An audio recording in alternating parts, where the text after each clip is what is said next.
معزز اساتذہ اکرام، اسٹیج پر موجود تمام معزز شخصیات، سرپرست حضرات اور میرے پیارے محترم ساتھیوں، السلام علیکم ورحمۃ اللہ وبرکاتہ۔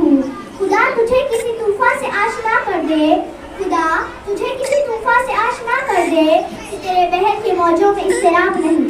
تجھے کتاب سے ممکن نہیں فراغ کے تو، تجھے کتاب سے ممکن نہیں فراغ کے تو کتاب خواہ ہے مگر صاحب کتاب نہیں۔ آج میں آپ کے سامنے ایک طالب علم کو کیسا ہونا چاہیے اس عنوان کے تحت لفظ کرنے کی جرات کرنے جا رہی ہوں۔ امید ہے کہ آپ بغور سماعت فرمائیں گے۔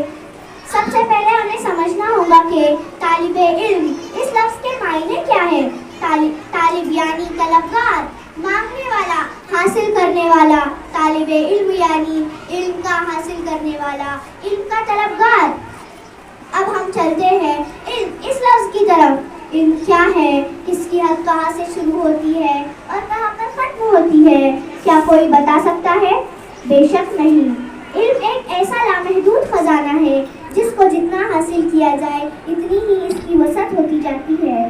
ایک جملے میں اگر کہا جائے تو ہم کہہ سکتے ہیں کہ علم ایک ایسا سمندر ہے جس کا کوئی کنارہ نہیں، اور ایک طالب علم اس کشتی کا سوار ہوتا ہے جو اپنی محنت، وفاداری، فرما برداری اور لگن کا ثبوت دیتے ہوئے علم کو حاصل کرتا ہے۔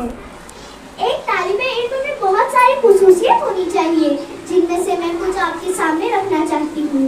نمبر 1، اسے علم سے محبت ہونی چاہیے، کچھ نیا کرنے کی چاہت ہونی چاہیے۔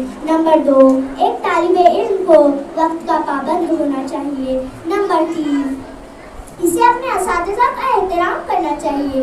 نمبر 4، کھیل کود اور پڑھائی کے لیے مناسب وقت مقرر کرنا چاہیے۔ نمبر 5، محنت اور لگن سے اصول علم کا پابند ہونا چاہیے۔ نمبر 6، حاصل کردہ علم کو روزمرہ زندگی میں استعمال کرنے والے طالب علم چاہیے۔ اور سب سے اہم بات، نمبر 7، ساری زندگی اصول علم کی تمنا دل میں جگائے رکھنے والے طالب علم چاہیے۔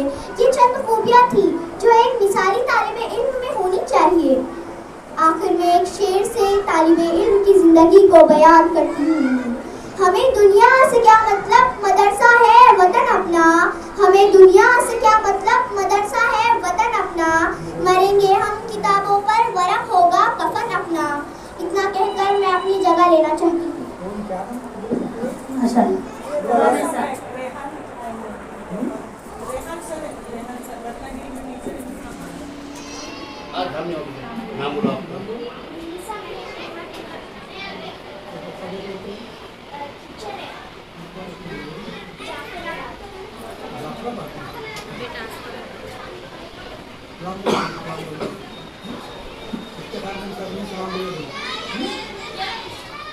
آخر میں